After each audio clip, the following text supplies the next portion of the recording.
अभी जो समय हो रहा है सुबह का 7:50 और हम निकल रहे हैं पटना के लिए। तो पटना यहाँ से 265 किलोमीटर बाई रोड पड़ने वाला है और हम जा रहे हैं बाई कार। कार से हमें लगता है कि 4 से 4.5 घंटे पटना के लिए लग सकते हैं और आज ही देर रात तक हमें वापस भी आना है। Guys, welcome back to my another video. आज हम गोपालगंज से चले हैं। गोपालगंज से जैसे आप आगे आते हैं यानी NH-28 से, तो आपको एक जगह आती है, ओवरब्रिज फ्लाईओवर आता है। उस जगह का नाम है महमदपुर। महमदपुर से राइट को एक सिंगल रोड जाता है, सिंगल नहीं डबल रोड है। वहाँ से हम आ जाएंगे आपका जलालपुर होते हुए सीधा छपरा से आगे, और हम चले जाएंगे जहाँ पर रेल कारखाना है। उस जगह का नाम तो मुझे पता नहीं है। तो वहाँ से होते हुए हम चले आएंगे जेपी सेतु यानी जयप्रकाश सेतु पे। तो हम जयप्रकाश सेतु पे धीरे धीरे जयप्रकाश सेतु की ओर बढ़ने लगे हैं और कुछ नज़ारे, कुछ सिनेरियो यहाँ का ऐसे आपको देखने को मिलता है। और इस जयप्रकाश सेतु पे ट्रेन और कारें यानी छोटी वाहनें ही अलाउड है, ट्रक वगैरह इस ब्रिज पे अलाउड नहीं है। ऐसे में आप छपरा, सिवान, गोपालगंज से होकर आते हैं तो आपको ये वाला रूट नज़दीक पड़ता है। नीचे ट्रेन चलती है और इस ब्रिज पे हम आ चुके हैं। नीचे ट्रेन चलती है और ऊपर से आपकी कारें वगैरह यानी छोटी वाहनें यहाँ से चलती हैं। और ये सेतु जो जयप्रकाश सेतु है ये गंगा नदी के ऊपर बना है। जेपी गंगा पथ या पटना मरीन ड्राइव भारत के बिहार राज्य के पटना में गंगा नदी के किनारे एक एक्सप्रेसवे है। इसका निर्माण housing and urban development corporation हुडको और बिहार सरकार द्वारा संयुक्त रूप से किया जा रहा है। जेपी गंगा पथ पटना मरीन ड्राइव योजना पूर्वी पटना और पश्चिमी पटना के बीच यातायात के सुचारू प्रवाह को सुनिश्चित करने और अशोक राजपथ पर यातायात की भीड़ को कम करने के लिए बनाई गई थी।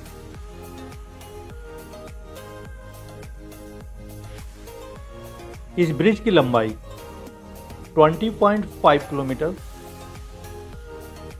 12.7 मील, स्थिति currently functional.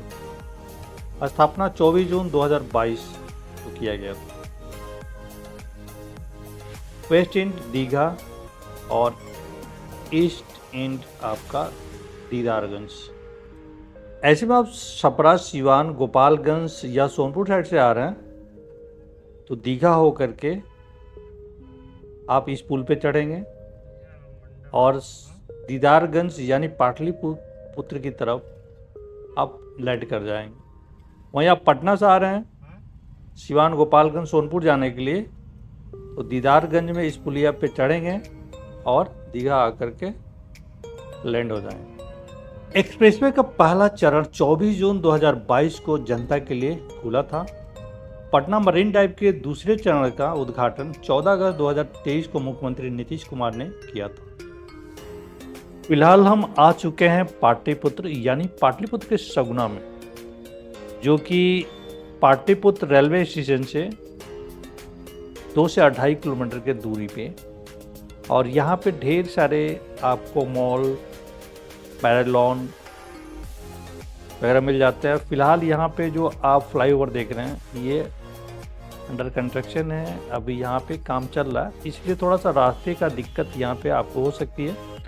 By the way, अगर आप सिवान, गोरखपुर वगैरह से आ रहे हैं, कार से आ रहे हैं, तो ये जेपी सेतु से आपके लिए आना बहुत ही उचित रहेगा। आप सिवान, गोपालगंज, छपरा या गोरखपुर से आ रहे हैं तो इस रूट से आप आसानी से आ सकते हैं, समय आपको कम लग सकता है। वही अगर आप मोतिहारी, दरभंगा, समस्तीपुर, मुजफ्फरपुर से आ रहे हैं तो आप हाजीपुर वाले रूट से भी आ सकते हैं, जो गांधी सेतु है, लेकिन वो सेतु हमेशा भीड़ भाड़ रहता है। उसका रीज़न है कि वहाँ पे बसें और ट्रकें अधिकतर चलती हैं, तो रूट हमेशा आपको बाधित मिलेगा। उस पर ट्रैफिक ज़्यादा होती है। अगर आपको ट्रेन या फ्लाइट पकड़नी है तो 2 से 2.5 घंटा आपको एक्स्ट्रा लेकर आना पड़ सकता है, नहीं तो आपकी फ़्लाइट वहाँ से छूट सकती है।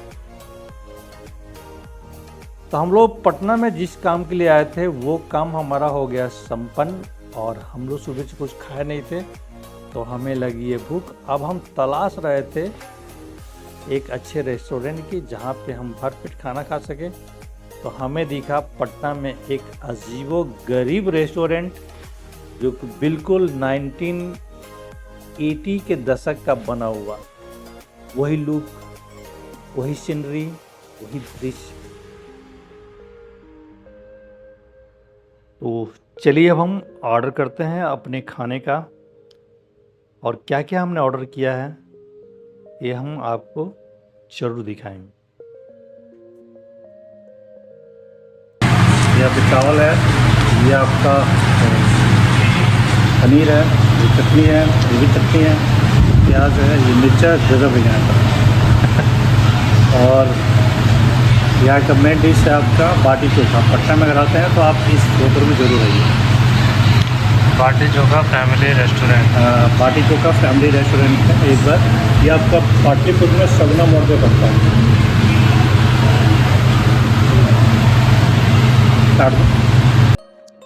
तो चलिए अब हम आपको इस होटल से, इस रेस्टोरेंट से, इस बाटी चोखा रेस्टोरेंट फैमिली रेस्टोरेंट से थोड़ा सा मैं रूबरू करा देता हूँ। तो ये देख रहे हैं, ये बिल्कुल 1970-80 के दशक का इस होटल को, इस रेस्टोरेंट को बनाया गया है। और आप यहाँ पे अगर आते हैं तो आपको एक अजीबो गरीब सा महसूस होता है। और ये पुराने ज़माने यानी 1970 के दशक का आपको रेडियो देखने को यहाँ मिल जाती है। और ये काउंटर है और ये है मैनेजर इस काउंटर पे, और इनका सर्विस बहुत ही अच्छी है। और इनके स्वादिष्ट खाने का तो हमने मुरादी हो गया।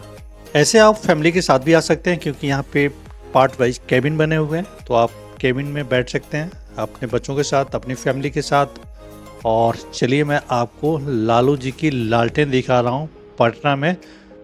तो ये है हमारे लालू जी की लालटेन जो आज भी जल रही है, बुझी नहीं है। ये थे कर्मठ नेता और इनकी यादें लालटेन देखने के बाद आज भी हरी हो जा रही है।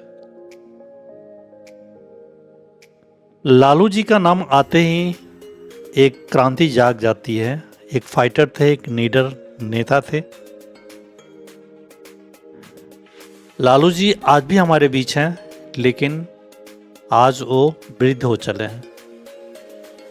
तो ये देखिए, यहाँ पे आपका चरपाई लगा हुआ, आप यहाँ पर रेस्ट कर सकते हैं या बैठकर खाना भी खा सकते हैं, कोई दिक्कत नहीं है क्योंकि भीड़ भाड़ नहीं है। तो चलिए अब हमारा समय आ गया यहाँ से बाहर जाने का, और पटना का दौर हमारा होता है ख़त्म, और हम आपको थोड़ा सा बाहर से इसका लुक दिखा देना। तो ये है बाटी चोखा फैमिली रेस्टोरेंट, जो कि बिल्कुल आपके सगुना पड़ता है। और कभी आप आते हैं तो इसका लुत्फ़ आप ज़रूर लें। एक बार फिर देख लीजिए, बाटी चोखा फैमिली रेस्टोरेंट बिल्कुल आपको बाहर से ही दिख जाएगा। अगर आपको स्वादिष्ट भोजन चाहिए या घर का भोजन चाहिए, फ्रेश भोजन चाहिए, तो यहाँ पे आप आ सकते हैं।